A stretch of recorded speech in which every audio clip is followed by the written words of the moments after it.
Bonjour, bonjour bien-aimés. Nous allons continuer notre série d'enseignements sur la fin des temps. Amen. Je pense pour ma part que plus que jamais, il est, c'est le moment d'enseigner dessus, d'éclairer, d'apporter suffisamment de lumière pour que le peuple de Dieu puisse identifier avec précision dans quelle saison nous sommes et surtout les conséquences euh, qui sont attachées à cette dispensation. Amen. Bien-aimés, j'aimerais commencer avec ce verset de Matthieu, ouvrons notre Bible, dans Matthieu chapitre 13, Matthieu chapitre 13, verset 14, c'est Jésus qui parle et il dit, permettez-moi de lire dans la version King James,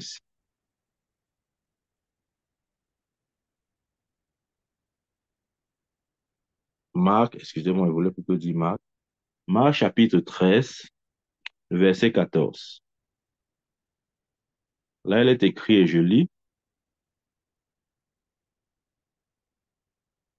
Marc 13, 14. OK, c'est Jésus qui parle, il dit, mais quand vous verrez l'abomination de la désolation dont le prophète Daniel a parlé, être mise en place, où elle ne doit pas être, que celui qui le lit comprenne. Alors, alors que ceux qui sont en Judée, alors que ceux qui sont en Judée s'enfuient dans les montagnes. Amen. Verset 15. Et celui, et que celui qui est sur le toit ne descende pas dans la maison et n'y entre pas pour emporter quoi que ce soit de sa maison. Verset 16. Et que celui qui est au champ ne retourne pas en arrière pour emporter son vêtement, mais malheur à celles qui seront enceintes et à celles qui allaiteront en ces jours-là. Verset 18. Et priez que votre fuite n'arrive pas en hiver. Bien-aimé, souligne dans ta Bible, votre fuite, votre fuite. Jésus dit, et priez que votre fuite n'arrive pas en hiver. Il donne la raison. Car en ces jours-là, il y aura une affliction telle qu'il n'y en a pas eu de semblable depuis le commencement de la création que Dieu a créé jusqu'à maintenant et qu'il n'y en aura jamais. Amen. Regardez le verset 18. Il dit, et priez que votre fuite n'arrive pas en hiver. Bien aimé, le passage que j'ai lu, beaucoup de chrétiens ne savent pas, mais le Seigneur a toujours voulu que son Église soit éclairée sur le jour de son avènement. Je sais, beaucoup diront, ah, la Bible dit que Jésus a dit que nul ne connaît le jour et l'heure. Bien aimé, il faut bien lire la Bible. On parle de jour et de l'heure. On n'a pas parlé de la période ni de l'année. Amen. Le jour et l'heure, personne ne sait. Amen. Mais Dieu nous a suffisamment éclairés dans sa parole pour que nous puissions cerner, ne serait-ce la période. Amen. Et nous sommes dans la période. Nous sommes dans cette période. Il a dit au verset 18, et priez que votre fuite n'arrive pas en hiver. Bien aimé, ça veut dire, regardez, le verset 14. Verset 14, relisons le verset 14.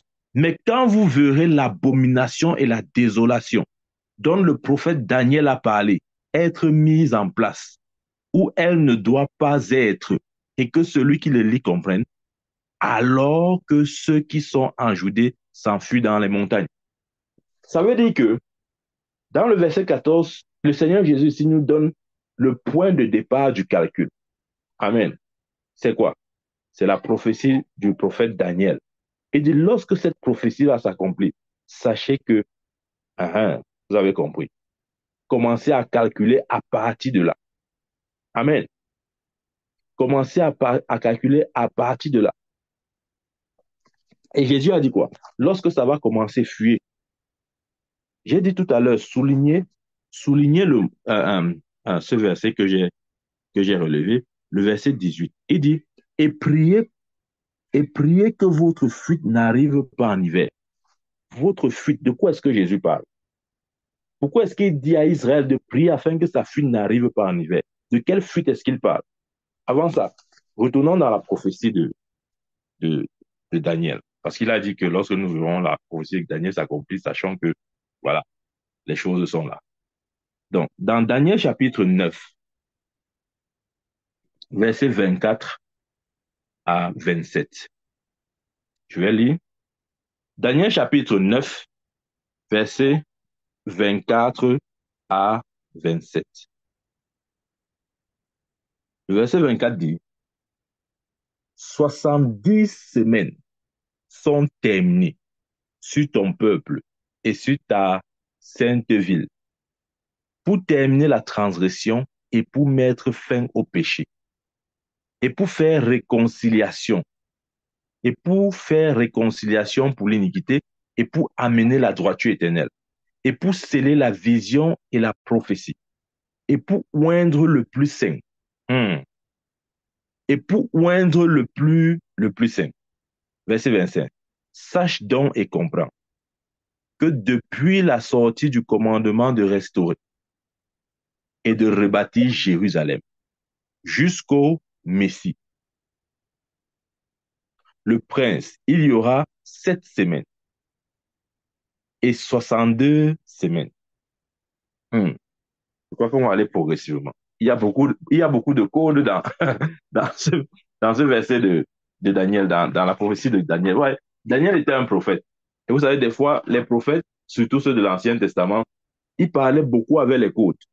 Donc, si vous ne comprenez pas les codes, vous allez lire sans comprendre de quoi est-ce qu'il s'agit. Retournons au verset 24. Il dit 70 semaines sont terminées sur ton peuple et sur ta ville sainte.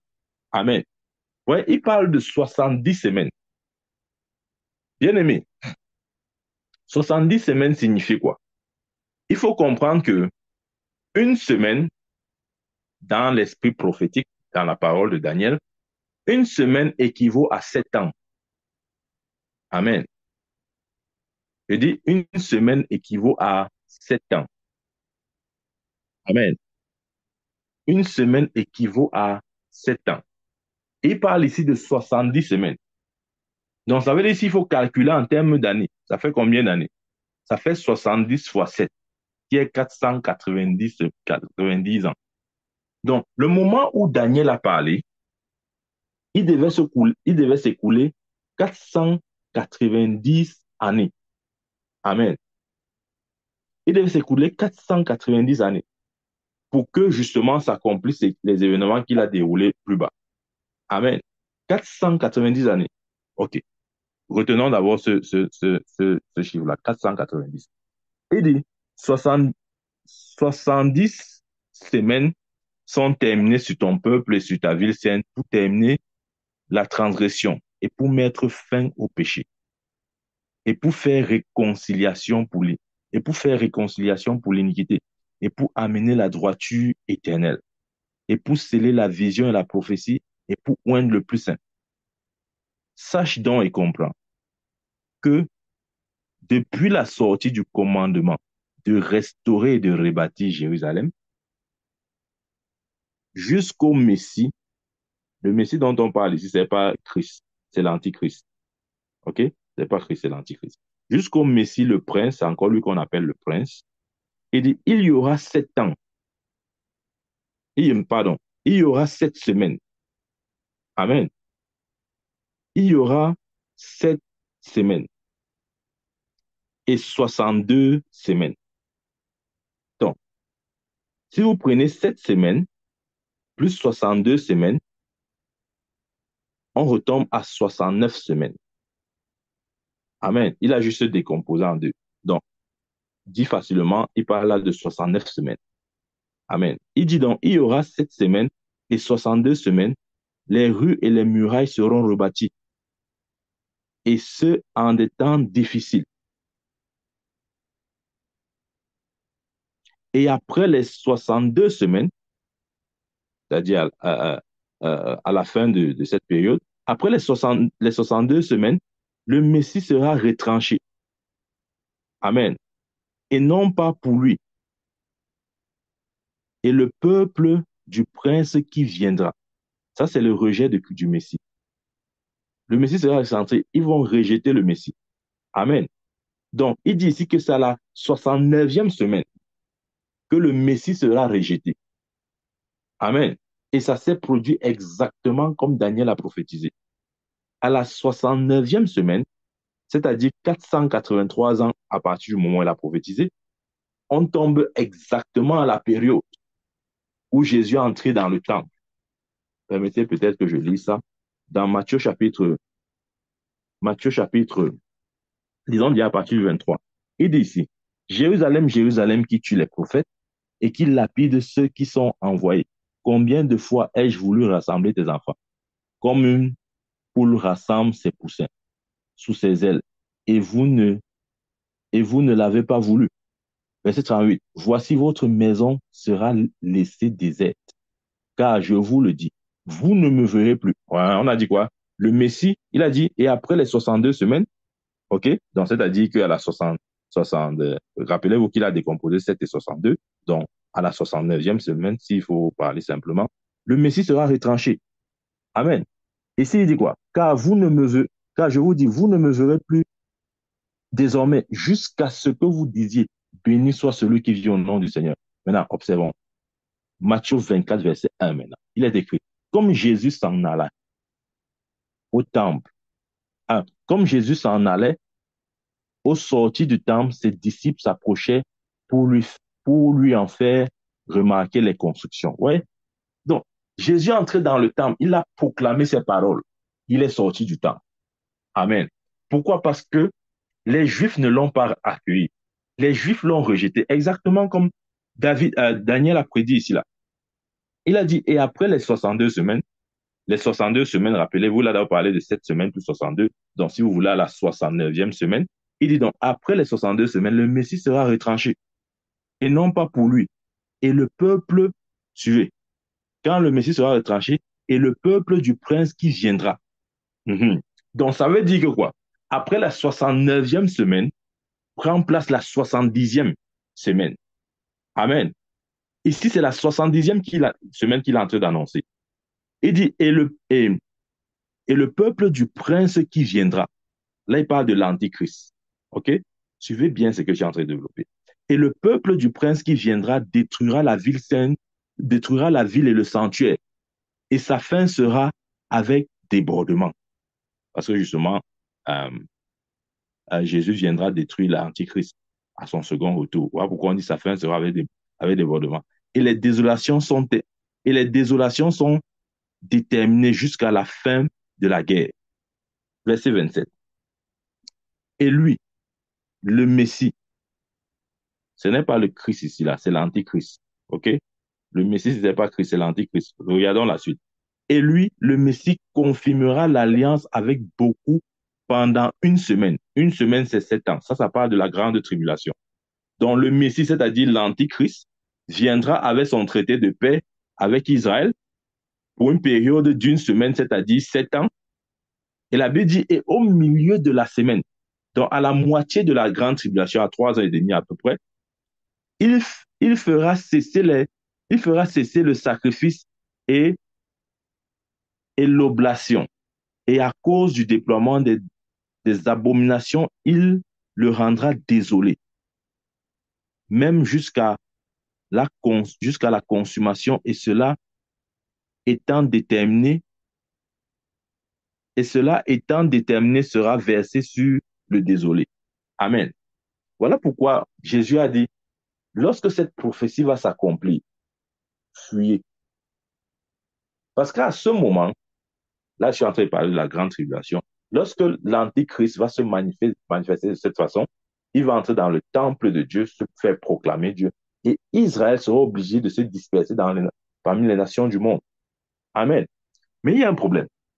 Ici, Daniel prophétise la 69e semaine et la 70e semaine. Amen.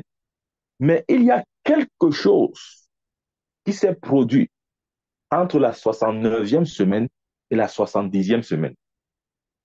Parce qu'il dit, le Messie viendra et sera rejeté. Et ça s'est accompli dans Matthieu 24, verset 1. La Bible dit Jésus est sorti du temple après avoir prononcé ces paroles, puisque les Juifs l'ont rejeté. Ça, c'est l'accomplissement de la 69e semaine là. Amen. Et directement, Daniel prophétise la 70e semaine. Il dit la 70e semaine sera ponctuée par l'Antéchrist, par le Messie, hein, le prince, celui-là qui va venir détruire, ok, offrir les sacrifices au temple et détruire le temple, etc. Mais comme je dis, il y a un problème. Entre la 69e semaine et la 70e semaine, un mystère, quelque chose s'est produit. Amen. Dieu a déployé son plan. Quel était son plan? C'était d'accorder, puisque les Juifs l'ont rejeté, dans Matthieu 24, verset 1, il a été rejeté. Son plan maintenant, c'était de se tourner vers les païens. Amen. Son plan, c'était de se tourner vers les païens. Et c'est exactement ce qui s'est passé, bien aimé.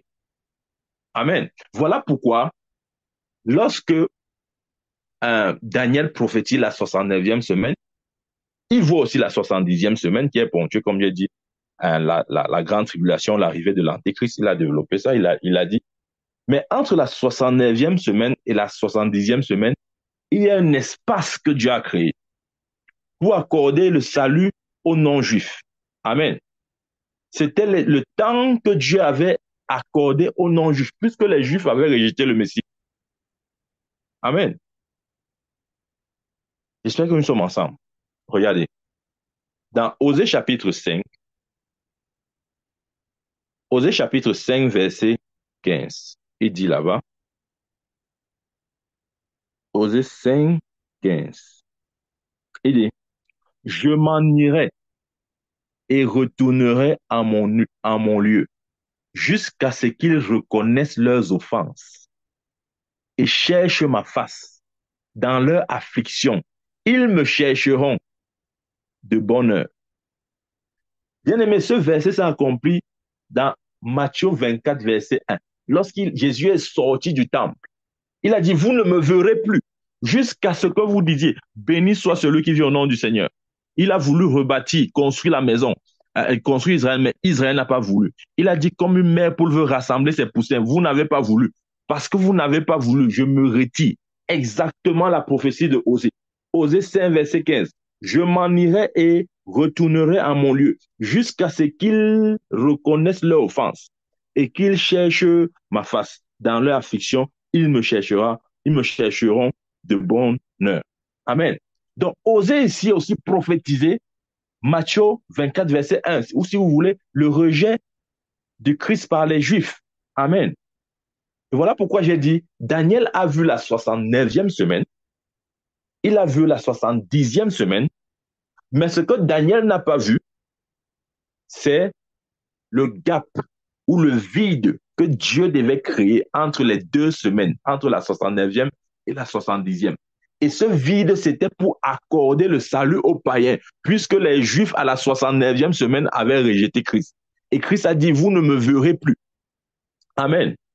Il s'est donc détourné des Juifs pour se tourner vers les non-Juifs. Amen. Et c'est ça que Osée prophétise ici là.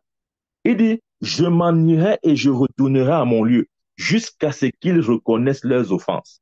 Amen. Et Israël va reconnaître le Messie Jésus pendant la grande tribulation. C'est là où leurs yeux vont s'ouvrir. Ils vont réaliser que le Messie qu'ils ont rejeté plus de 2000 ans était venu pour eux. Amen. Maintenant, allons dans le chapitre suivant. Osée chapitre 6, verset 1 maintenant. Rappelons-nous, on était dans Osée chapitre 5, verset 15. Et juste après, c'est le chapitre 6. Dans Osée chapitre 6, verset 1, là il dit, suivez, venez et retournons au Seigneur, car il a déchiré et il nous guérira. Il a frappé et il nous pansera nos plaies. Verset 2, écoutez bien. Après 2 jours, bien aimé, souligne dans ta Bible après 2 jours. Souligne, c'est fondamental ce qu'elle vient de dire là. Après 2 jours, il nous revivifiera. Revivifiera. Et au 3e jour, il nous ressuscitera et nous vivrons en sa présence. Wow. Le verset 2 dit, après 2 jours, il nous vivifiera. Vivifiera.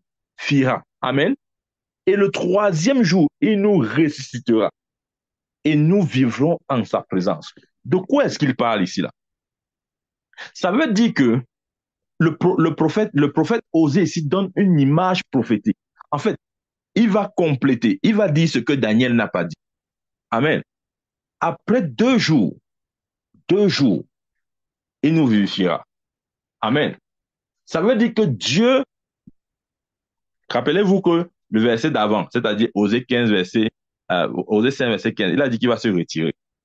Il va se retirer pendant quoi? Pendant 2 jours. Voilà. C'est la suite du verset 15. Dès qu'on quitte de Osée 5, Osée chapitre 5, verset 15, on tombe directement à Osée chapitre 6, verset 1. Au verset 2. Le verset précédent, il a dit qu'il va se retirer. Et le verset 2 dit pendant combien de temps?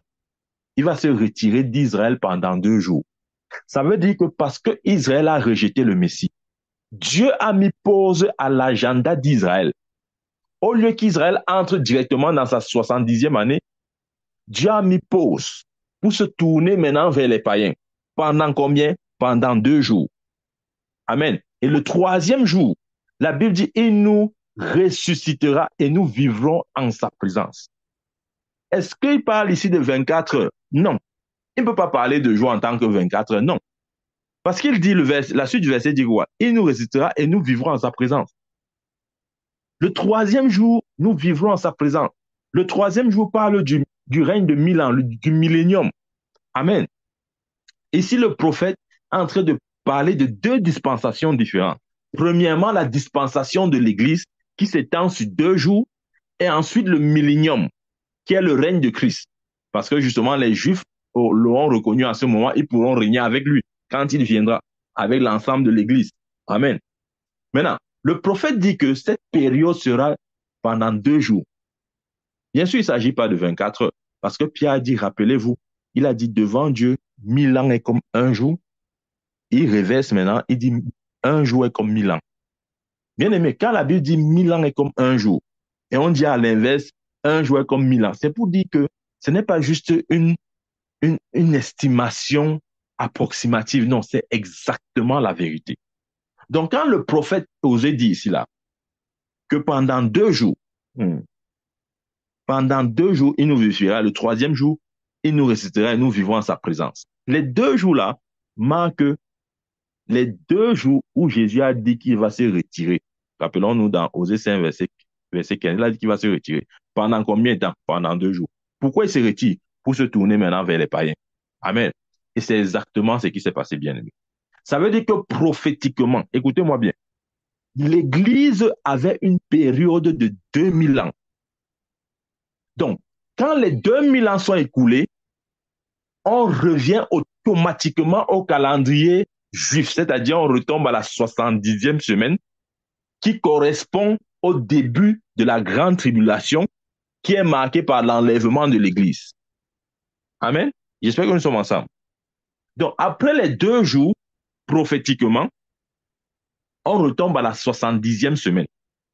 Et rappelez-vous, on a dit qu'à la 70e semaine, le Messie ou l'Antichrist va essayer de signer un traité de paix pendant 7 ans, mais au milieu de 7 ans, il va lui-même rompre le traité et il va commencer à entrer dans le temple de Dieu en se faisant proclamant Dieu lui-même. Amen. J'espère que nous sommes ici ensemble jusqu'à présent. Ça veut dire que après les 2000 ans, normalement, le temps de l'Église est terminé. Parce que la Bible a dit c'est 2 jours. Et le troisième jour, c'est le millénium ou le règne de Christ. Et Dieu merci, 2000 ans se sont déjà écoulés. Ça, au moins, on est sûr que 2000 ans se sont écoulés. Tu comprends maintenant ce que je veux dire. 2000 ans se sont écoulés. Il a dit, après 2 jours, le troisième jour, il nous ressuscitera et nous vivrons en sa présence. Amen. Donc après les 2000 ans, on retombe. Dieu va revenir sur le calendrier juif parce qu'il avait mis une pause, parce que les juifs l'avaient rejeté.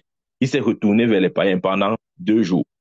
Dans les 2 jours passés, il revient maintenant dans le calendrier juif.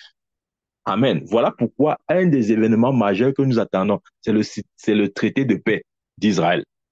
Lorsque l'Antéchrist va signer ça, oh, je peux vous assurer, là, on ne dira plus que l'enlèvement est imminent, on dira que l'enlèvement est là. Amen. Parce que Daniel a dit que lorsque ce traité de paix-là sera signé, ça sera signé par l'Antichrist. Amen. Voilà. Nous pouvons faire déjà même des petits calculs. On est au moins sûr, à coup sûr, que 2000 ans sont écoulés. Hein? Voilà. Maintenant, lorsque Jésus sort du temple, hmm, écoutez-moi bien, lorsque Jésus sort du temple, nous savons que Jésus est mort à quel âge? À 33 ans. Maintenant, il faut savoir à quel moment est-ce qu'on a commencé à considérer le calendrier que nous utilisons. Hmm? Vous pouvez faire vous-même vos recherches dans ce sens. Nous savons que Jésus meurt à 33 ans. Et à ce moment, quand il sort du temple dans, dans, dans Matthieu 24, quelques temps après, il meurt. Après la mort, 3 jours, il ressuscite. 40 jours, il part au ciel. Le Saint-Esprit descend et l'Église commence. Donc, on peut dire que c'est presque à la même période, certainement la même année de sa mort où il a prononcé ces paroles dans Matthieu 24, certainement. OK?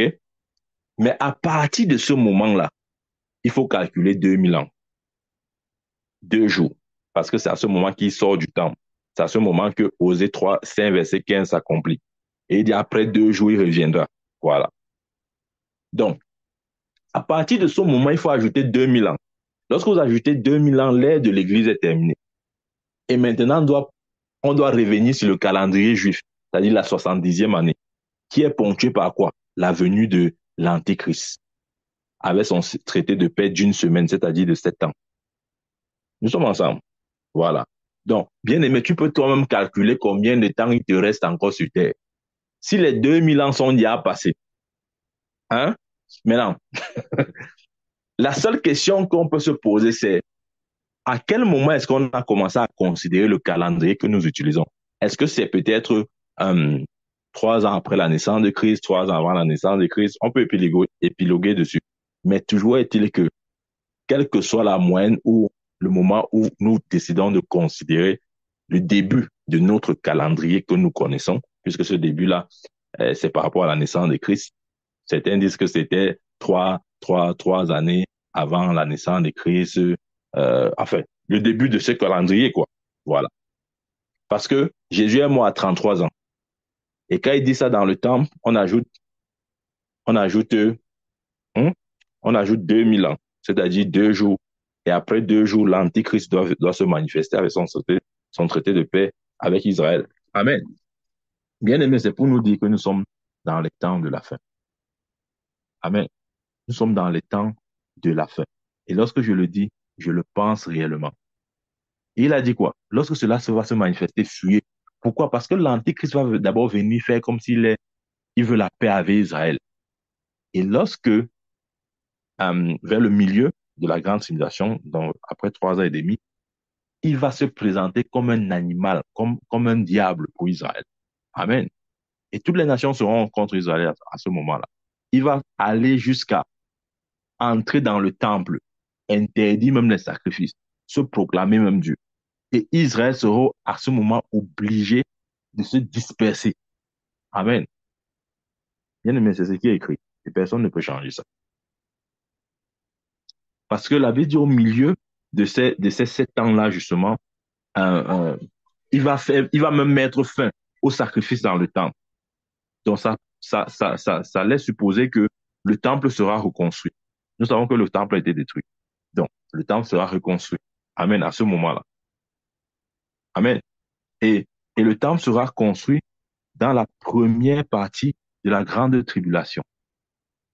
C'est à ce moment que le temple sera reconstruit à Jérusalem. Regardez, Thessaloniciens, ouvrons encore la Bible. 2 Thessaloniciens, chapitre 2, verset 4, il est écrit là-bas, qui s'oppose et s'élève au-dessus de tout ce qui est appelé Dieu ou qui est adoré, si bien qu'il s'assiera comme Dieu dans le temple de Dieu, se présentant lui-même comme s'il était Dieu. Bien aimé, vous voyez l'arrogance de l'Antéchrist. Il n'aura pas peur d'aller s'asseoir dans le temple de Dieu à Jérusalem. Amen. Bien aimé, il va bouger son sanctuaire vers Jérusalem. Il va entrer à Jérusalem. Il va offrir son sacrifice dans le temple. Amen. Et Jésus a dit, dans Marc 13 qu'on a lu au début, lorsque vous verrez ces choses, fuyez. Amen. Et les Juifs seront obligés de se disperser à ce moment-là. Parce que n'oublions pas, pendant la grande tribulation, l'Antéchrist aura l'autorité sur toutes les nations de la terre. Parce que c'est son moment. Amen. C'est son moment. Il aura l'autorité, bien aimé. Il aura l'autorité. Lisons un peu Apocalypse. Ouais, aujourd'hui, j'ai beaucoup de choses à partager avec nous. Je ne sais pas si je pourrais tout exprimer, enfin, exprimer la totalité de mes pensées. Dans Apocalypse chapitre 12, Apocalypse chapitre 12, je lis à partir du verset 1. Il est écrit, et un grand prodige apparut dans le ciel. Une femme revêtue du soleil et la lune sous ses pieds, et sur sa tête une couronne de 12 étoiles, et étant enceinte, elle criait, étant en travail, et souffrait, prête à être délivrée. Et il parut un autre prodige dans le ciel, et voici un grand dragon rouge, ayant 7 têtes et 10 cornes, et 7 couronnes sur ses têtes, et sa queue entraînait le tiers des étoiles du ciel, et elle les jeta sur la terre. Et le dragon se tenait devant la femme qui était prête à être délivrée pour dévorer son enfant dès qu'il serait né. Et elle donna le jour à un enfant mâle qui devait gouverner toutes les nations avec un bâton de fer. Et, et son enfant fut enlevé avec Dieu et vers son trône. Et la femme s'enfuit dans le désert. Ouais. Et la femme s'enfuit où? Dans le désert, où elle a un endroit préparé pour Dieu afin qu'elle y soit nourrie pendant 1260 jours, c'est-à-dire 3 ans et demi. 1260 jours, c'est 3 ans et demi. Verset 7. Et il y eut une grande guerre dans le ciel. Michael et ses anges combattaient contre le dragon et le dragon combattait avec ses anges. Et il n'y eut pas le dessus. Et leur place ne fut plus trouvée dans le ciel. Et le grand dragon fut précipité, cet ancien serpent appelé le diable et Satan, celui qui séduit le monde entier. Il fut précipité sur la terre et ses anges furent précipités avec lui. Verset 10. Et j'entendis une voix forte dans le ciel disant, maintenant sont venus le salut et la puissance et le royaume de notre Dieu et le pouvoir de son Christ, car l'accusateur de nos frères qui jour et nuit les accusait devant notre Dieu est précipité. Ils l'ont vaincu par le sang de l'agneau et par la parole de leur témoignage. Ils n'ont pas aimé leur propre vie jusqu'à la mort. C'est pourquoi réjouissez-vous, cieux, et vous qui y demeurez. Habite. Malheur, regarde, malheur aux habitants de la terre et à la mer, car le diable est descendu vers vous, étant en grande colère parce qu'il sait qu'il n'a que peu de temps. Et quand le dragon vit qu'il avait été précipité sur la terre, il persécuta la femme qui avait mis au monde l'enfant mâle. Et les 2 ailes d'un grand aigle furent données à la femme afin qu'elle puisse s'envoler vers le désert en son lieu, où elle est nourrie pour un temps et des temps et la moitié d'un temps. Ouais, un temps des temps, la moitié d'un temps, c'est encore 3 ans et demi. Loin de la face du serpent. Et le serpent lança de sa gueule de l'eau comme un fleuve en crue après la femme, afin qu'elle soit emportée par le fleuve. Verset 16. Et la terre secourut la femme. Et la terre ouvrit sa bouche et engloutit le fleuve que le dragon avait lancé de sa gueule. Verset 17. Et le dragon s'irrita contre la femme et s'en alla faire la guerre contre le reste de sa sémence, ceux qui gardent les commandements de Dieu et ont le témoignage de Jésus-Christ. Amen. Bien aimé, il y a tellement à dire sur ces versets que j'ai lus. Mais sachant que, à ce moment-là, c'est-à-dire dans Apocalypse 12, l'enlèvement des saints aura lieu. Amen. Et comment il dit ça? Et la femme dont il est question ici, c'est Israël. Amen. Regardez le verset 14. Il a dit au verset 14, et deux ailes d'un grand aigle furent données à la femme, afin qu'elle puisse s'envoler vers le désert en son lieu où elle est nourrie pour un temps et des temps et la moitié d'un temps loin de la face du serpent. Bien aimé, c'est cette fuite que Jésus a parlé dans Marc chapitre 13. Rappelons-nous au début, lorsqu'on a lu Marc chapitre 13, verset 18. Amen. Parce qu'il a dit que cette fuite ne vous attrape pas pendant l'hiver. Amen. Ici, l'apôtre Jean confirme cela. Dans le verset 14, il dit, et deux ailes d'un grand aigle furent données à la femme afin qu'elle puisse s'envoler vers le désert en son lieu, où elle sera. Amen. À cause de l'Antichrist, parce qu'il aura l'autorité sur toutes les nations du monde. Ça, c'est pendant la grande tribulation. Les Juifs vont se disperser. Amen. Écoutez, Satan sait qu'il a peu de temps. Et parce qu'il a peu de temps, il faudrait qu'il se manifeste avant son temps. Si vous savez que vous avez peu de temps, vous allez vouloir vous manifester avant votre temps. Parce que justement, le temps que vous disposez est tellement peu qu'il faudrait comme anticiper. Amen. Il faudrait comme anticiper. Et c'est justement ce que Satan essaye de faire. Il veut se manifester avant son temps. Parce que son temps-là, c'est-à-dire la grande tribulation, ce n'est que 7 ans. Et dans les 7 ans-là, en réalité, il n'a que 3 ans et demi. Parce que c'est divisé en deux. OK? Donc, c'est la deuxième moitié qu'il aura vraiment. Parce que dans la première moitié, il va juste se présenter comme la personne idéale, celui qui vient apporter la paix, qui vient résoudre les problèmes du monde, etc. Mais après la première moitié, il va se présenter sur son vrai visage. Et chacun va voir qu'en fait, c'est Satan. Amen. C'est Satan qui s'est déguisé. Oh, ce qui est merveilleux, c'est que l'Église ne sera pas là en ce moment. Amen. L'Église ne sera pas là. Regardez, vous voyez encore. Je crois que j'ouvre juste une porte à ces enseignements de la fin des temps.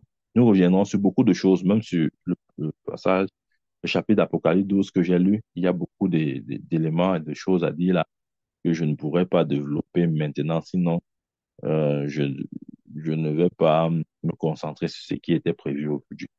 Amen. Dans Apocalypse chapitre 6, il dit,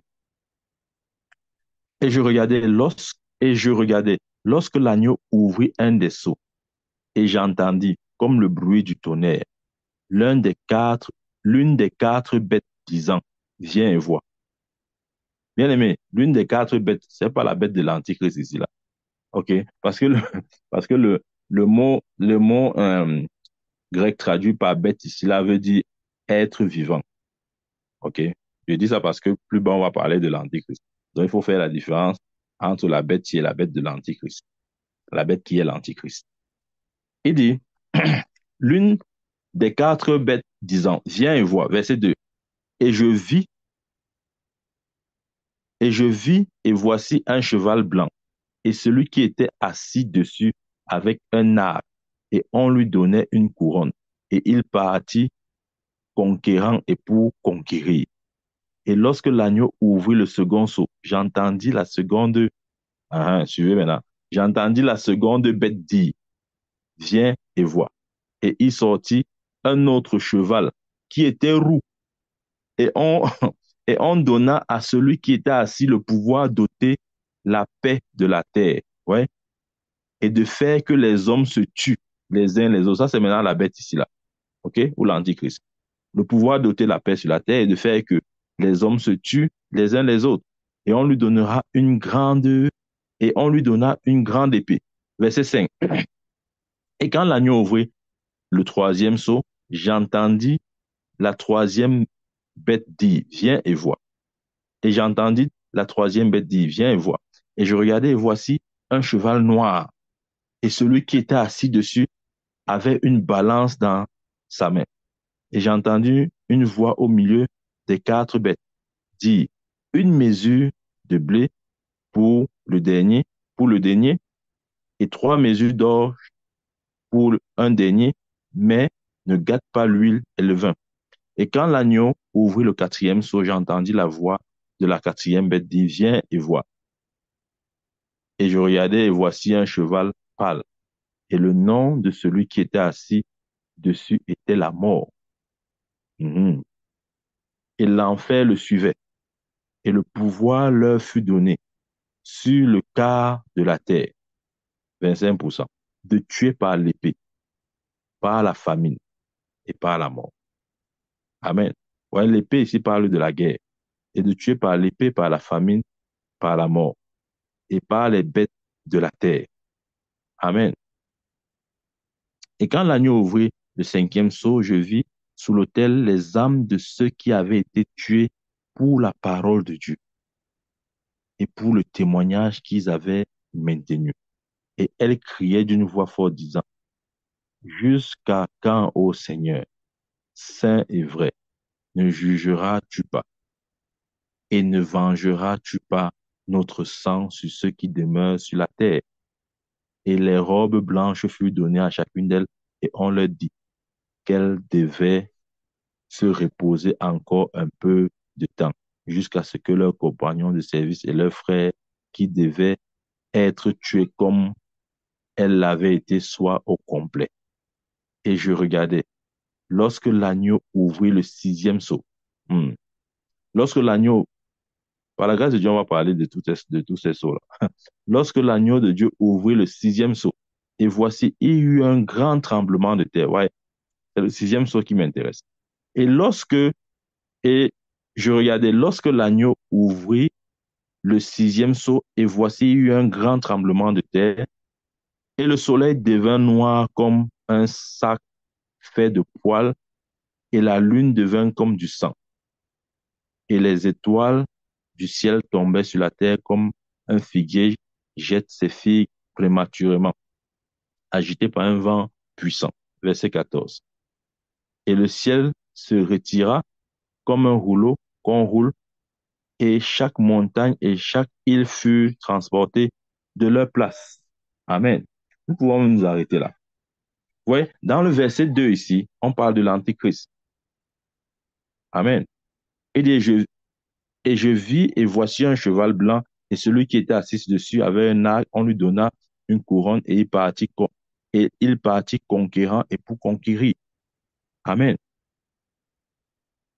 Il partait faire quoi? Il partait établir des violences et des tueries pour remplir la terre de telles atrocités. Bien aimé, ces choses se produiront, mais après que l'Église soit partie. Amen. Ces choses se produiront après que l'Église soit partie. Le verset 6 dit ceci. Revenons au verset 6. Il dit, j'ai entendu une voix au milieu des quatre bêtes dire, une mesure, non, je voulais plutôt dire le verset 12. Excusez-moi, le verset 12 dit, et je regardais lorsque l'agneau ouvrit le sixième sceau. Voilà. Parlons un peu du sixième sceau. Lorsque l'agneau ouvrit le sixième sceau, et voici, il y eut un grand tremblement de terre, et le soleil devint noir comme un sac fait de poils, et la lune devint comme du sang. Au sixième sceau, bien aimé, le sixième sceau marque l'arrêt de la grande tribulation. Amen. Donc, le retour de Christ. Christ reviendra sur terre lorsque il ouvrira le sixième sceau. Amen. Et la Bible dit que quoi? Lorsque le sceau est ouvert, il y a quoi? Il y a des grands tremblements de terre, le soleil devint noir comme un sac fait de poils et la lune devint comme du sang. Rappelons-nous, le second retour de Christ parle du jugement. Parce que la seconde venue de Christ est pour le jugement. Il viendra juger, bien-aimé. Il viendra juger. Amen. Notre Dieu reviendra juger. Au sixième sceau, il y aura des tremblements de terre, la Bible dit. Il n'y aura pas seulement des tremblements de terre. Il y aura des agitations. Amen. Le soleil deviendra noir. J'ai même du mal à décrire ce jour dans mon esprit. Quel jour catastrophique. Le monde connaîtra le jugement de Dieu. Amen. Et la bonne nouvelle, c'est que nous reviendrons sur terre avec Christ pour juger le monde, bien-aimé. C'est ce que la Bible dit. Nous reviendrons sur terre avec Christ pour juger le monde. Ça, c'est une vérité. C'est une vérité fondamentale. Nous reviendrons juger le monde. Amen. Nous reviendrons juger le monde. Donc, Daniel a dit à la 69e semaine, le Christ sera rejeté. Et ça correspond à Matthieu 24, où il est entré dans le temple, il a dit, vous ne me verrez plus, jusqu'à ce que vous disiez, béni soit celui qui vient au nom du Seigneur. Et le prophète Osée dit justement que le Christ va se retirer pour un temps, il donne la période 2 jours, mais le troisième jour, il reviendra. Nous régnerons avec lui. Amen. Comme j'ai dit, Daniel a vu la 69e semaine, il a prophétisé jusqu'à la 69e semaine, il a même prophétisé la 70e semaine qui sera marquée par l'arrivée de l'Antichrist. Ce que nous attendons, il est déjà là, je l'ai déjà dit. Amen. Mais entre la 69e et la 70e semaine, il y a le retrait du Christ à cause du rejet. Il se tourne donc vers les païens. Il met une pause au calendrier juif. Amen. Il actionne maintenant un autre calendrier pour sauver les païens et les non-juifs. Mais la Bible est très claire. Pendant 2 jours, 2000 ans, terminé. Amen. Et vous savez comme moi que ces 2000 ans sont déjà écoulés. Voilà. Et j'aime la parole de Dieu parce qu'elle est exacte, elle est précise. En passant, c'est juste une parenthèse. Vous savez à quel âge Adam a péché contre Dieu? Adam a péché contre Dieu, il avait exactement 33 ans. Ah, je vous avais dit comment il fait pour savoir ça. Je vais nous démontrer ça, pas dans cet enseignement, lors d'un autre enseignement. Il avait exactement 33 ans. Il était dans le jardin d'Éden. Amen. Lorsque Christ vient, il est présenté comme étant le second Adam. Et Christ meurt quand? À 33 ans. Amen. Et il prend la décision de soumettre sa volonté à celle de son père dans le jardin de Gethsemane. Amen. Le premier Adam était dans le jardin d'Adam. Le deuxième Adam était dans le jardin de Gethsemane. Le premier Adam est mort spirituellement. OK? Il a plongé l'humanité dans la mort. Le second Adam est mort, mais en substitution pour sauver l'humanité. Le premier Adam est mort à 33 ans et le second Adam est mort à 33 ans. C'est pour dire que les Écritures sont exactes, bien aimés. Je vais vous démontrer ça. C'est à 33 ans qu'Adam a péché contre Dieu. Ce sont des choses qui se calculent. C'est dans les Écritures, c'est juste qu'on lit les Écritures un peu superficiellement comme ça. C'est pour nous dire quoi? C'est pour nous dire que les Écritures sont précises. Les Écritures sont précises et exactes, bien aimés. Il nous revient de les sonder, de savoir exactement la pensée de Dieu, d'essayer de comprendre ce que Dieu essaie de dire ou ce que Dieu dit. Amen. Après 2 jours, Jésus revient dans le calendrier juif. Ça retombe à la 70e année. Et c'est marqué par quoi? Par l'arrivée de l'Antichrist. Amen. Hmm, tu vois. Maintenant, tu vois que le temps est fini. Tu vois, quand il te disait que le temps était fini, tu commençais à dire non, comment je sais ça? Je fais comment pour savoir? Tu vois, c'est dans la Bible. Et t'es montré, Osée a dit. Ou bien tu veux qu'on relise encore ça? Attendez, attendez. Ça, c'est un point fondamental ici. Dans Osée, dans Osée chapitre 5, n'oublie pas ce verset-ci. Ne l'oublie surtout pas. Dans Osée chapitre 5, verset 15, il a dit, je m'en irai, je retournerai en mon lieu, jusqu'à ce qu'ils reconnaissent leurs offenses et cherchent ma face dans leur affliction. Ils me chercheront de bonne heure. Bien-aimé, t'as dit que ce verset s'est accompli dans Matthieu 24, verset 1. Lorsque Jésus a prononcé ces paroles, la Bible dit qu'il est sorti du temple. Amen. C'est là où ce verset s'est accompli. Et dans Osée chapitre 6, le verset d'après, il dit là-bas, et je lis, écoute, venez et retournons au Seigneur. Ah, ah. Il prophétise maintenant. Il dit, venez et retournons au Seigneur, car il a déchiré et il nous guérira. Il a frappé et il nous pansera nos plaies. Verset 2. Après 2 jours, faut souligner après 2 jours là. Après 2 jours, il nous revivifiera. Amen. et au troisième jour, il nous ressuscitera et nous revivrons en sa présence. Bien-aimé, il dit après 2 jours, il nous revivifiera. Ça veut dire quoi? De quoi est-ce qu'il parle? Lorsqu'il dit qu'il nous revivifiera, de quoi est-ce qu'il fait allusion? À quoi est-ce qu'il fait allusion? Il fait allusion au ministère. Bien-aimé, les Écritures sont claires. Les Écritures sont claires. Après 2 jours, qui correspond à la période de la dispensation de l'Église, nous entrons dans le millénium ou dans le règne de Christ. Mais avant ça, 7 ans avant, il y a ce qu'on appelle la grande tribulation. Amen. Il y a ce qu'on appelle la grande tribulation. Dans Matthieu chapitre, dans Matthieu chapitre 24, regardons un peu ce que Jésus dit au sujet de son second retour. Ouais, il dit, il faut faire la différence entre l'enlèvement de l'Église et le second retour de Christ.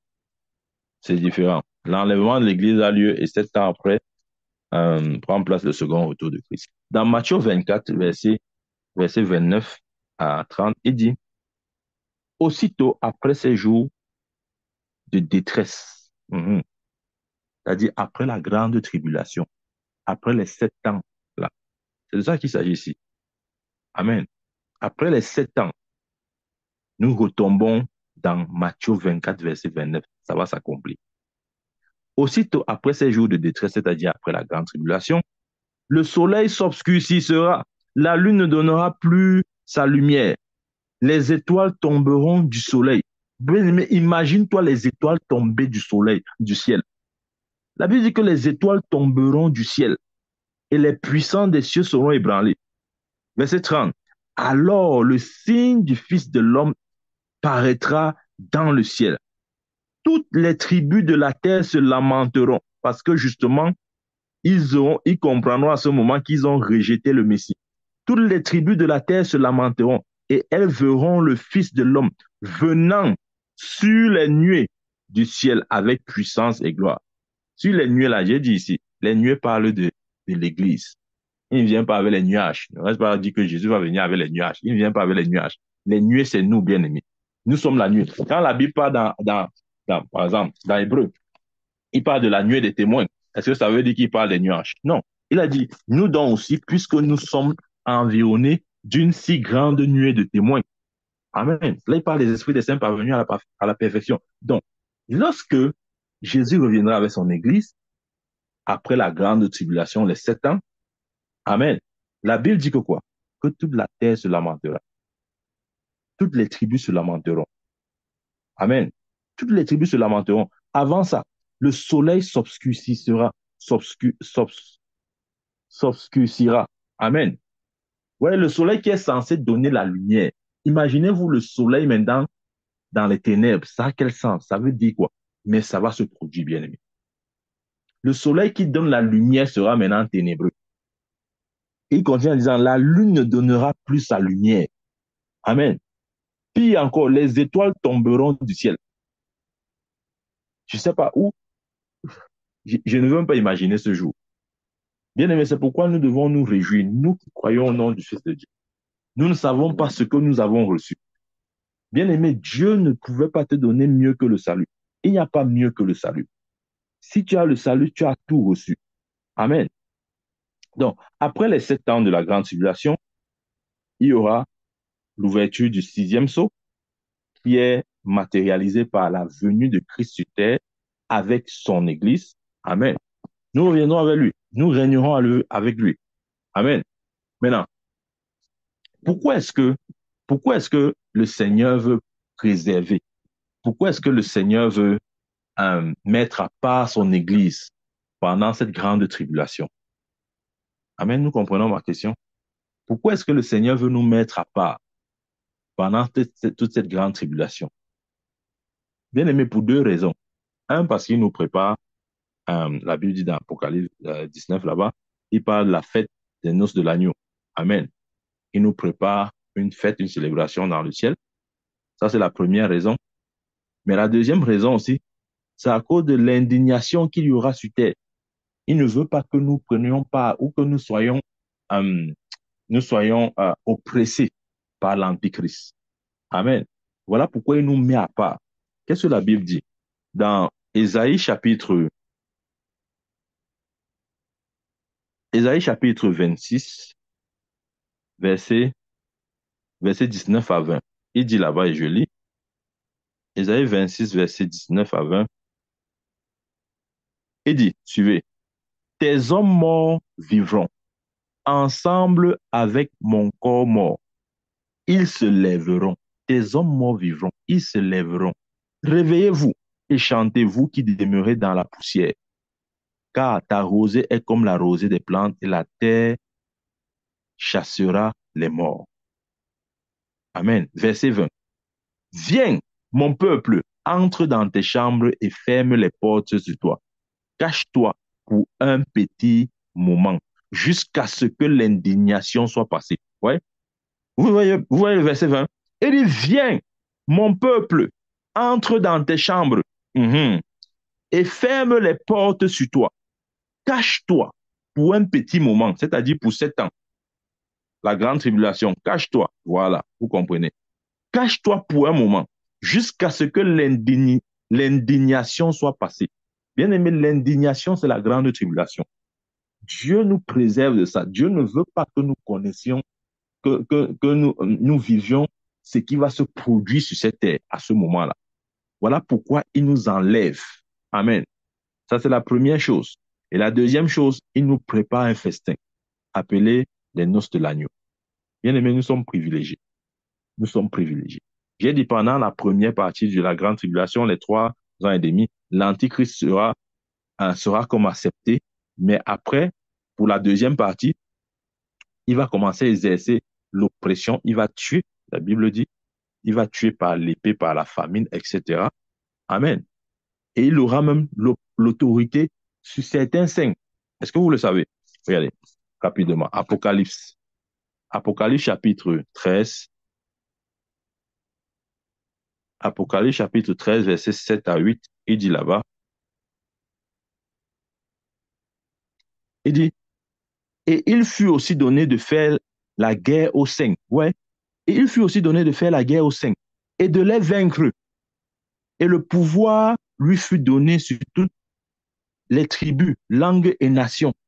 Verset 8. Et tous ceux qui demeurent sur la terre l'adoreront, ceux dont les noms ne sont pas écrits dans le livre de vie de l'agneau qui a été immolé dès la fondation du monde. Bien aimé, je veux finir avec ce verset. C'est très profond ce que la Bible dit ici. Le verset 7 suivant encore. Et il lui fut donné de faire la guerre aux saints. Ça veut dire que pendant la grande tribulation, amen, il y aura sur terre des chrétiens comment je dis, qui deviendront chrétiens à cause, peut-être parce que, enfin, il y a 2 catégories de personnes.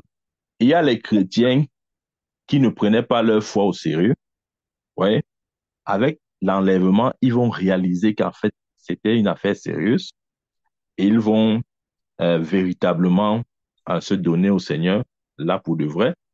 Et il y a aussi ceux qui se tourneront au Seigneur, voyant justement que il n'y a que lui. Parce que rappelez-vous, ou rappelons-nous, à l'enlèvement, l'Église sera enlevée, mais l'Esprit de Dieu sera sur terre.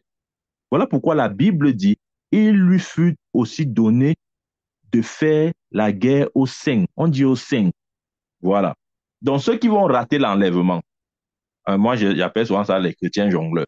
Ceux qui vont rater l'enlèvement, ils vont passer par la grande tribulation, mais à ce moment, l'Antéchrist aura le dessus sur eux. Mhm. Il va les oppresser. Mhm. Et aussi, il y aura une certaine proportion ou quantité de personnes qui vont aussi se tourner au Seigneur parce qu'ils verront qu'en fait, il n'y a que le Seigneur. Amen. Mais à ce moment, Satan aura l'autorité sur toutes les nations de la terre, la Bible le dit. Mais regardons un peu le verset 8. Le verset 8 nous intrigue un peu.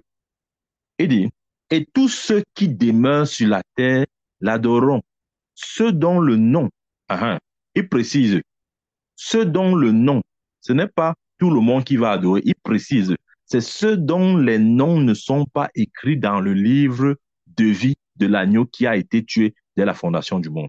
Donc, c'est ceux dont le nom, tu veux bien, ceux dont les noms ne sont pas écrits dans le livre de vie de l'agneau. C'est ceux-là qui vont adorer l'Antichrist. Maintenant, posons-nous la question, qui sont ces gens-là? Qui sont ces gens dont les noms ne sont pas écrits dans le livre de vie de l'agneau? C'est d'abord quoi le livre de vie de l'agneau? Amen. Le livre de vie de l'agneau, c'est le livre qui, euh,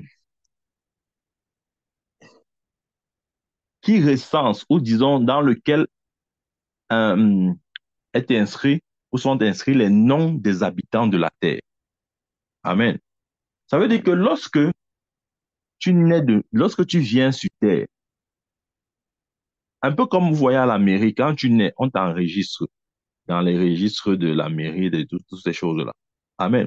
De la même manière, quand quelqu'un vient sur terre, il y a un registre où son nom est écrit. Amen. Voilà pourquoi Moïse avait dit à Dieu que si tu ne veux pas pardonner ce peuple, efface mon nom de ton livre de vie. Amen. Les gens croient que non, le livre de vie, c'est que quand tu nais de nouveau, c'est là où Dieu écrit ton nom dans le livre de vie. Non, ça n'a rien à voir avec ça. Parce que Moïse n'était pas né de nouveau quand il disait à Dieu d'effacer son nom dans le livre de vie. Le livre de vie, c'est le registre qui recense tous les vivants sur terre.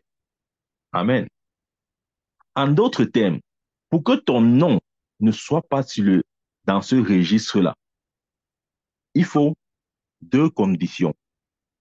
La première condition, c'est que tu meurs, c'est-à-dire que tu quittes cette terre, parce que c'est notre corps qui nous donne le droit légal d'être sur terre. OK? Voilà pourquoi quand Moïse disait à Dieu, efface ton nom dans mon livre, efface mon nom dans ton livre de vie, il était en train de dire indirectement à Dieu que tue-moi. Parce que c'est comme ça que son nom peut être effacé. C'est si Dieu le tue. En fait, il y a deux conditions. Et c'est là que je vais chuter. Et il y a le fait de mourir. Si vous mourrez physiquement, il est évident que votre nom du registre des vivants sur terre ne soit plus là. Ouais. Maintenant, il y a une autre condition. Il y a aussi que tu peux ne pas mourir, mais si on touche ou on modifie ton ADN, tu n'es plus la même personne. Du coup, Dieu ne te considère plus parmi les vivants sur terre. Ça, c'est un point très subtil, bien-aimé. Et c'est par là que l'Antichrist va pénétrer. Amen. Parce qu'il n'a peut-être pas le pouvoir de tuer tout le monde. Il n'a pas ce pouvoir-là. Mais il va utiliser une ruse. À défaut de tuer tous les habitants de la terre, il va les dénaturer. Il va les changer en quelque chose qui n'a rien à voir avec ce qu'ils étaient. Amen. Et c'est là où la Bible parle de la marque de la bête. La Bible dit que c'est quelque chose qui sera mis sur la main droite et sur le front. Amen. Et la Bible dit que quiconque prend la marque de la bête est condamné, est déjà condamné. Pourquoi est-ce que la Bible dit qu'elle est déjà condamnée? Parce que cette marque a pour but de dénaturer, de modifier ton ADN. Ça veut dire que tu n'existes plus. C'est-à-dire, comment il va expliquer ça? Voilà pourquoi il faut faire attention. Bien aimé, il faut faire attention à ce qu'on appelle vaccin. Je sais que peut-être les médecins ne seront pas d'accord avec ce que je veux dire. Mais moi, je parle peut-être pas de tous les vaccins en général.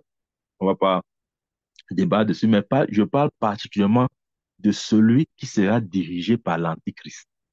Amen. Parce que une fois on met ça dans ton corps, bien aimé, tu n'es plus un être humain, littéralement c'est-à-dire que scientifiquement parlant, tu n'es plus un être humain. Parce que, euh, je vais dire ça comme ça, notre ADN a un code génétique. Et ce code génétique, elle peut responsable de beaucoup de choses comme les trucs comme la multiplication. Hein, c'est cette base que les hommes se multiplient, etc., etc. Donc, maintenant, le vaccin qui est à venir, ah, je vous dis déjà, il y a un confinement qui s'annonce. Notez ma parole. Il y a un confinement qui s'annonce. Ça sera plus violent que le coronavirus ou la COVID-19. Amen. Ça n'aura rien à voir avec la COVID-19, c'était juste un test. Il y a un confinement qui vient. Amen.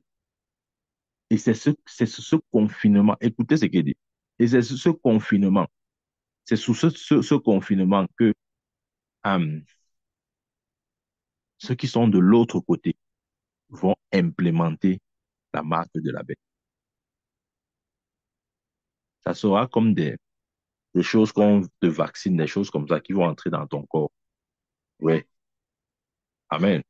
Et si tu prends ça, le problème de ce vaccin, c'est que ça attaque ton ADN. Amen. Ça vient modifier ton ADN. Parce que ça, en fait, c'est une substance chimique. Donc, comment dire, lorsque ta séquence d'ADN est modifiée, en fait, tu n'es plus la même personne. Parce que l'ADN, c'est ton identité unique. Donc, si on modifie ton ADN, tu n'es plus la même personne.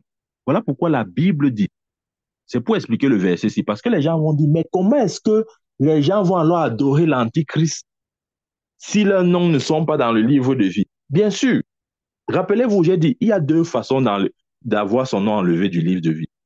Soit c'est par la mort physique, parce que quand tu meurs physiquement, ton nom est enlevé du livre de vie parce que tu n'es plus compté parmi les habitants de la terre, soit par le fait de dénaturer ton ADN. Mhm. Voilà. Et c'est par cette ruse que c'est cette porte que Satan va entrer, par laquelle Satan va entrer. Parce qu'il ne peut pas tuer tous les habitants de la terre, mais il va attaquer l'ADN par ce vaccin. Amen. Ce vaccin est déjà là, bien aimé. Croyez-moi, c'est déjà là. C'est déjà là. Amen. Voilà pourquoi la Bible dit au verset 8, et tous ceux qui demeurent sur la terre l'adoreront. Il précise, ceux dont les noms ne sont pas écrits dans le livre de vie de l'agneau. Pourquoi? Parce que justement, en prenant la marque de la bête, tu cesses d'être un homme. Je te dis la vérité. Tu cesses d'être un homme. Et le salut ne s'adresse qu'aux hommes. Donc, si tu n'es plus un homme, alors le salut ne peut plus être adressé, ne peut plus te concerner. Voilà pourquoi, automatiquement, tu es condamné pour l'éternité. Amen. C'est par là maintenant que Satan va entrer. Amen. Bien aimé, c'est pour nous dire, préparons-nous, le temps est fini. Le temps est fini. Amen. Le temps est fini. Ne reste pas là à dire que non, j'ai encore le temps. Tu n'as plus le temps, bien aimé. Le temps qui reste, j'ai envie de dire les minutes qui restent, c'est pour gagner un maximum à Christ. Amen. Ce que nous avons assisté en 2020, c'était juste un essai. Mhm. Le vrai tout arrive. Le vrai topic arrive. Amen. C'est déjà là, bien aimé. C'est déjà là. Je prie au nom de Jésus-Christ que ce jour puisse nous trouver tous prêts. La Bible dit, vivez comme, la Bible nous envoie à vivre comme, comme attendant l'enlèvement. Nous n'allons pas vivre comme les païens bien aimés. Tu n'es pas un païen. Tu n'es pas un païen. Refuse de vivre comme un païen. Amen. Donc j'ai dit, Daniel a prophétisé. Il a dit à la 69e année, à la 69e semaine, OK, le Messie sera rejeté. Et ça a été accompli dans Matthieu 24. Mhm. Et quand le Messie a été rejeté, selon Osée, il a dit, il va se retirer pour un temps pendant 2 jours. Et le troisième jour, nous serons avec lui. Et les 2 jours-là, c'est les 2000 ans qui correspondent à l'ère de l'Église et qui est déjà passé. Nous sommes en 2024. Hein? Voilà. Donc, à coup sûr, 2000 ans, là, c'est déjà fini. Amen. Et quand Jésus est sorti du temple dans Matthieu 24, verset 1, c'est là où Osée 5, verset 15 s'est accompli. Et aussi là où la prophétie de Daniel s'est accomplie. Et nous savons qu'à partir de ce moment, juste un peu de temps, il est mort. Après sa mort, 3 jours, il est ressuscité. 40 jours, il est monté au ciel. OK? 10 jours après, le Saint-Esprit est descendu et l'Église a commencé. Donc, certainement, c'est la même année qu'il est décédé, amen, je veux dire quoi? Euh, c'est dans cette même année-là qu'il est mort, il est ressuscité, il est monté au ciel et que l'Esprit est descendu Et l'Église a commencé. Amen.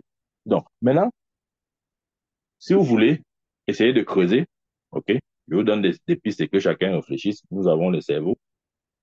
Il dit c'est à partir de ce moment-là qu'il faut compter 2000 ans pour que l'impie, l'antichrist se manifeste. Donc maintenant, ce que nous devons savoir, c'est que dans l'utilisation de notre calendrier actuel, ça prend naissance à quel moment? Est-ce que c'est 3 ans avant la naissance de Christ ou après la naissance de Christ? Vous voyez ce que je veux dire? Voilà. Parce que si nous déterminons avec précision le début de ce calendrier, nous pouvons aussi savoir exactement à quel moment l'antéchrist ne peut, enfin, le temps marqué par Dieu pour la manifestation de l'antéchrist, donc l'enlèvement de l'Église. Rappelons-nous, pour que l'antéchrist se manifeste, il faut que l'Église soit enlevée. Parce que c'est lorsque nous ne serons plus là qu'il va se manifester. Et Osée a dit, dans 2 jours, il reviendra. Dans 2 jours, il reviendra. Il a mis pause au calendrier juif pour traiter avec les païens, parce que les juifs l'avaient rejeté. Mais la prophétie dit qu'après 2000 ans, il reviendra. Il reviendra où? Dans le calendrier juif, c'est-à-dire à la 70e semaine, qui est ponctuée par quoi? Par l'arrivée de l'Antéchrist. Amen. Et Thessaloniciens fait savoir quoi? Qu'avant qu'il se manifeste, il faut d'abord que ce qui le retient, c'est-à-dire l'Église, soit enlevée. Bien aimé, je crois que tu as assez d'arguments et de preuves pour savoir que nous vivons les derniers, peut-être jours, minutes, mois sur terre. Amen. C'est ce que la parole de Dieu enseigne. Je prie au nom de Jésus-Christ que nous soyons éveillés, que notre esprit soit éveillé à partir de cet instant, que nous ne prenions plus les choses à la légère, que nous puissions considérer les choses selon le temps dans lequel nous sommes. Amen. Nous sommes en train de vouloir rentrer dans la 70e semaine de Daniel. Cette semaine qui est ponctuée par la manifestation de l'Antéchrist. Amen. Qui viendra avec le traité de paix avec Israël pendant quoi? Pendant une semaine, c'est-à-dire 7 jours, c'est-à-dire 7 ans, qui correspond à la grande tribulation. Et que nous savons aussi qu'à la moitié de cette grande tribulation, il va rompre ce contrat-là. Il va se manifester sur son jour, il va se manifester tel qu'il est. Et il va accomplir des abominations jusqu'à entrer dans le temple de Dieu, se faisant passer pour Dieu. La Bible dit. Amen. Au point de vouloir que tous les hommes l'adorent. Et la Bible dit les hommes l'adorent, mais il précise ceux dont les noms ne sont pas écrits dans le livre de vie. Et j'ai expliqué, bien aimé, pour que ton nom ne soit pas écrit dans le livre de vie, il y a 2 conditions. Soit tu meurs, ou soit tu ne sois plus un homme. Et pour ne plus être un homme, il faut que ton ADN soit modifié. Amen. Et pour que ton ADN soit modifié, il faut qu'on t'injecte des substances qui modifient cet ADN. Il faut qu'un petit vaccin passe quelque part. Une petite substance. Voilà pourquoi la Bible dit que la marque de la bête, on la prendra sur la main et le front. C'est quelque chose qui sera injecté, qu'on pourra mettre à partir de la main et du front. Ça a pour but de modifier ton ADN.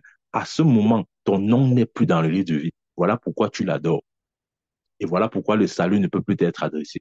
Parce que génétiquement, tu n'es plus un homme. Amen. Je prie au nom de Jésus-Christ. De la même manière que Satan veut forcer pour se manifester avant son temps, nous avons l'autorité de le repousser jusqu'à ce que son temps arrive. Amen. Et pendant que nous le repoussons par l'évangélisation, en gagnant les gens, en parlant de Christ. Amen.